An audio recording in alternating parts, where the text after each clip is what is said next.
Just when I was about to go on stage in front of 1,000 people, my stepsister pushed me from the back and I fell over the audience, ending up in the hospital.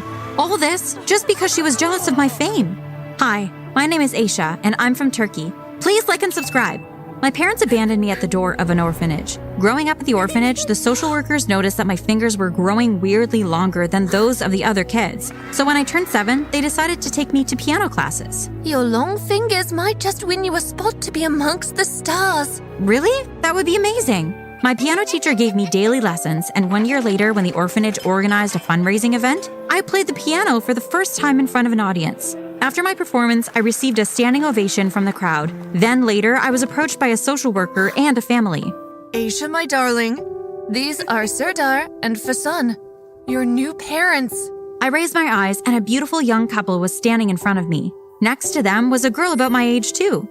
Hello, dear. This is also your new sister, Fatma. Hello, Fatma. Hello, Mr. and Mrs. Oh, please, call us Mom and Dad. The family that adopted me was crazy rich and took me home in their Rolls Royce. Their house was 10 times the size of the orphanage. As soon as I walked in, Fatma invited me to her bedroom. It was huge. These are my dresses. I'd never seen so many dresses before in my life. Can I see yours? Well, you just saw it. I only have this.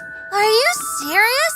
Then don't you dare touch any of my dresses. What? Why would I do that? 'Cause you're poor and an orphan, and that's what you people do.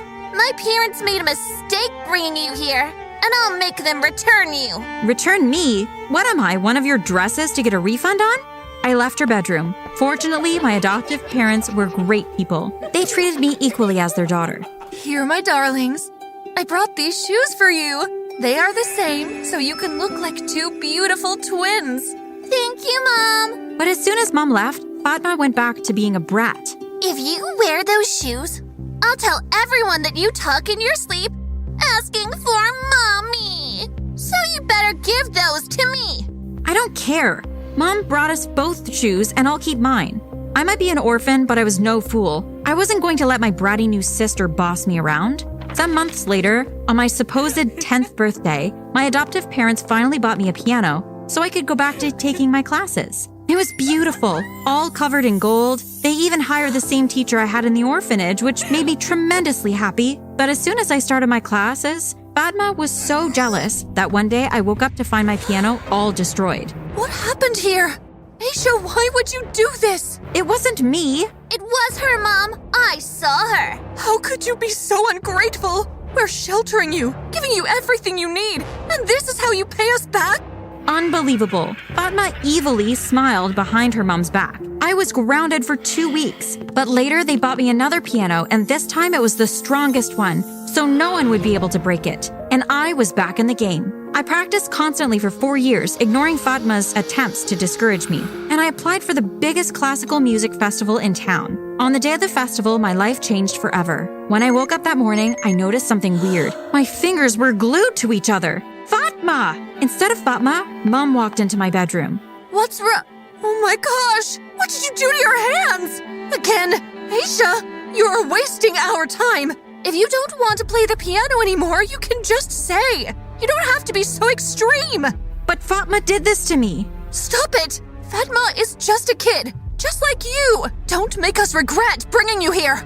And I wasn't going to make them regret it. I got up from bed, got dressed, and decided to participate in the concert just like that. While on stage, I pulled myself together and decided not to cry in front of the others, just like my teacher had told me. And guess what? I did great and won first prize. Right when I was awarded the prize, Fatma showed up out of nowhere and joined the winner's picture, acting as the sweet sister. From that moment on, she completely changed her attitude towards me. Congratulations, my sister. I was so wrong about you. Well, thank you. The next day in school, she would only stick to me, telling everyone about how great a pianist I was. But of course, all this candy behavior stopped when the cutest guy in school approached me. His name was Ahmed. Hey, Aisha. I stopped playing immediately. No, please keep going. I love how you play music. I turned red, but I kept going. I felt that he was staring at me while I was playing. Oh, Ahmed, what are you doing here? I've been looking for you. And she took his hand and they left together. But she came back alone 2 minutes later. Listen to me, you poor orphan.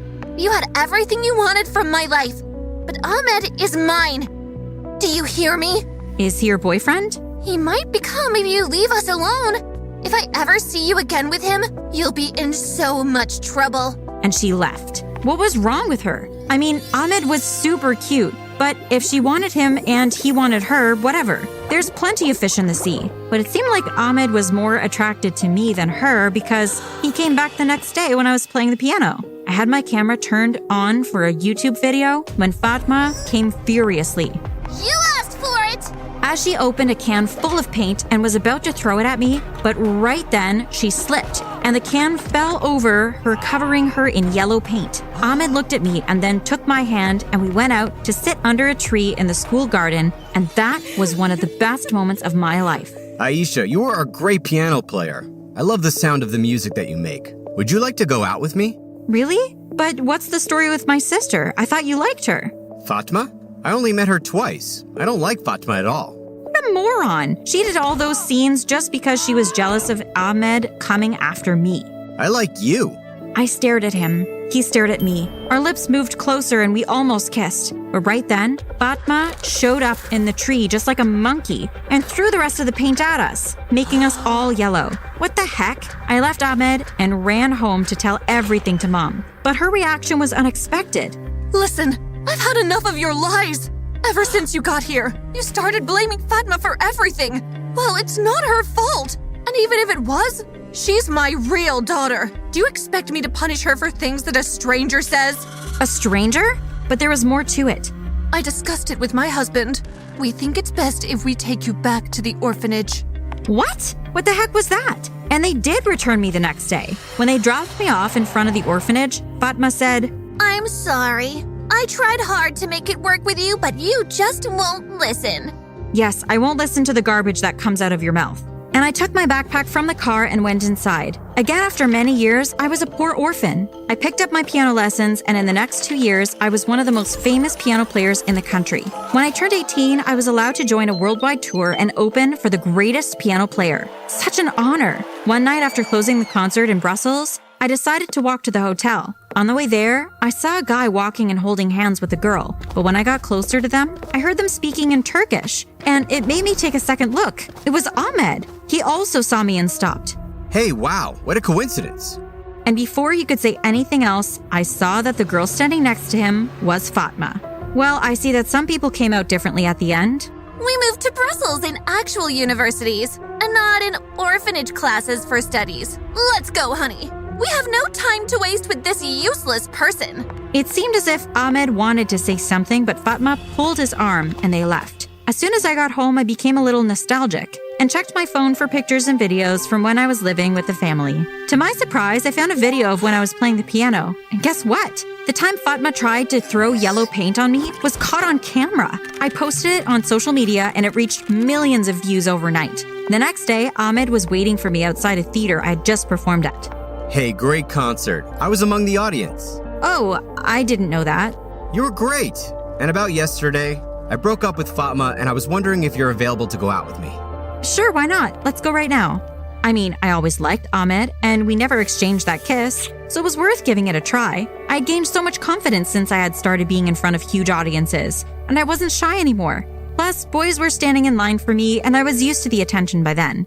We walked together to the nearest sushi place, sat down, and had a long chat and dinner. Before leaving, he said, Hey, do you mind picking up the check? I forgot my wallet at home. I would have paid anyway, but it was weird to be asked that. Anyway, I paid, and we left the place when he continued. Hey, do you mind if I sleep at your hotel tonight? My roommate has his girlfriend over.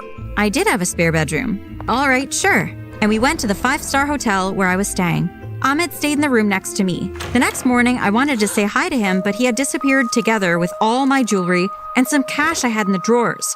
What a piece of wood! I called the police and they came quickly and started an investigation. 2 days later, they caught Ahmed and deported him back home. The next day, I was going to perform at my last concert in Brussels. When I was about to go on stage in front of 1,000 people, the audience suddenly started to change their mood, and they were all pointing behind me. When I turned around, I saw the devil running towards me. You made Ahmed leave! You also leave! She pushed me and I fell over the crowd. I broke an arm and ended up in the hospital where I spent many nights. To my surprise, Mom visited me. I'm sorry about everything. I saw the video you posted. So many things I didn't know about my daughter. We sent her to a rehab center. She needed professional help, but we are grateful you were always so calm and patient. I guess it's too late now to ask you to come back to our family since now you have everything. I learned a lesson. That in life, you never know how things might turn out. That's why I'm glad you're keeping the door open for me. She smiled and left. After 50 years, when my adoptive parents passed away, I heard the news while playing in Beijing. Later, I received a letter saying that they had split all of their possessions between me and Fatma, besides the house. That belonged to me now. I decided to turn it into an orphanage for kids under 10.